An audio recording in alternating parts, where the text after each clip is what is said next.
So, we're here to talk a little bit about family constellations. Family constellations was first introduced and founded by a man called Bert Hellinger. He was German, he was a prisoner of war. He became a priest for a while, and then he lived in South Africa and worked with the missionaries worked as a missionary to the Zulu. And that was where he started to understand about how important the generations, understanding and having order in generations before became so important. That's where he first figured that out.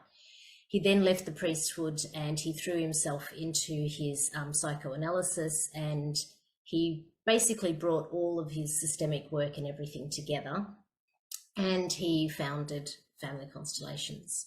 But what is constellations? So before I talk about that, let me just talk about epigenetics. So there's a science now of epigenetics, which is helping us to understand that we're actually more connected to our ancestors than we may consciously know. So when our grandmother was pregnant with our mother, 5 months into the womb, our mother had all of her eggs of her lifetime, and one of them is you. So just think about that. When our mother is not even born, our grandmother's pregnant with our mother, we are an egg inside our mother. And what that's telling us, and what the science has actually told us now, is that let's say something happens to grandma. Let's say all of a sudden grandfather dies suddenly in an accident. So she's grieving, she's pregnant, she's worrying how she's going to look after this unborn child. So many different emotions. At some level, we, the unborn egg, the egg inside our unborn mother, can actually experience our grandmother's grief, fear, all of her feelings, and we're not even born, let alone our mother. So our mother can feel them as well. And I actually had a client who, when she was pregnant, all of a sudden started having arguments with her husband and all sorts of things. She couldn't make any sense of it, and she thought he was going to leave. She thought she was having an affair. And when I told her this story, she's like, oh, that actually happened. My grandfather did die while he was pregnant. My grandmother was pregnant with my mum. And so when she was pregnant, it was like it triggered it. And then all of a sudden she had this fear that her husband was going to leave. But he wasn't. There was nothing wrong. They just started fighting because she had this unconscious fear. And so when this became apparent that this is what happens, it changed the course of working with clients, changed the course of therapy, because a lot of ways that, this is just another example of epigenetics, but what it means is that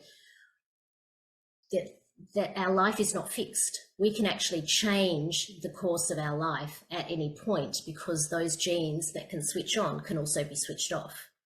So it doesn't actually matter what age we are, we can actually change the course of our life through lots of different modalities. And looking systemically is one of them. So when we talk about family constellations, it can also be referred to as systemic constellations. It's the same thing. It's looking at a system. It's looking wider than just the individual. It's actually what's often referred to as the bridge between the head and the heart. So we feel certain things, but our head, which is something that often develops later on when we go to school and, we're told to listen to our head versus our heart. This often is the bridge between our head and our heart when we work with constellations. And this will become a little bit more apparent as we go through these slides this evening. So we as humans are in relationship with everything. So we're in relationship with family, with people, with life, death, health, environment, money, work, everything we're in relationship with.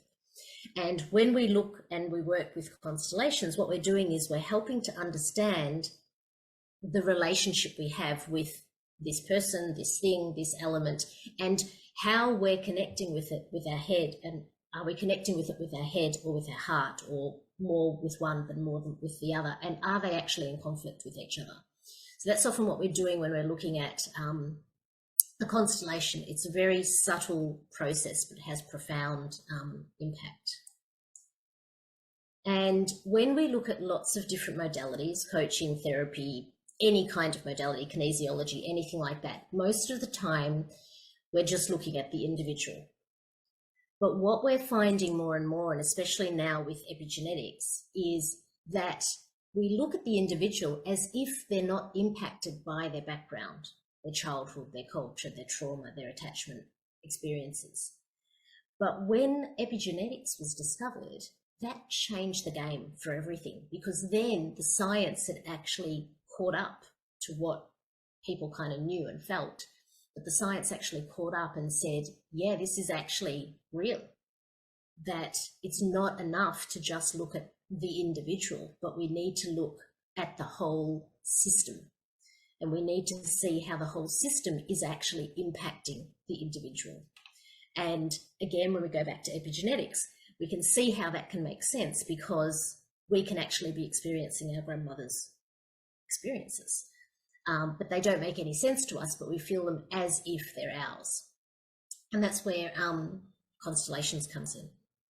So it's clear, really is clear, the more and more that we look at this and they study it, that, you know, the individual's client is not rooted in the client's issues are not rooted in the individual, it's actually in the system.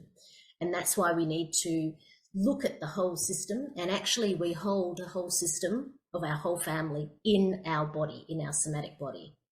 So more and more the research is actually catching up, and you've probably seen and heard a lot of people are starting to bring this systemic lens. I mean, just about every day on the news you're hearing it's a systemic issue. It's a systemic issue in all of these, you know, work environments, but also in family environments. We see these patterns repeating over generations, the same pattern of, you know, abuse, or this same pattern of relationships, or this same pattern of loss or grief or anything like that. We're seeing these patterns because it's a systemic issue. It's not an individual issue. We need to look at it systemically to help to release it from the individual. And when we look, and I'm not going to go into all the details of family constellations, but when we look at family constellations in particular, what we realize is unconsciously we have a loyalty to the system. If someone's excluded from the system, unconsciously we can feel that exclusion, and therefore can feel like we need to exclude ourselves, or we're being excluded. So we're actually loyal to the, you know, to the dynamic of the system, which is why it keeps repeating in our life. But it doesn't necessarily make sense in our life because it's not actually ours.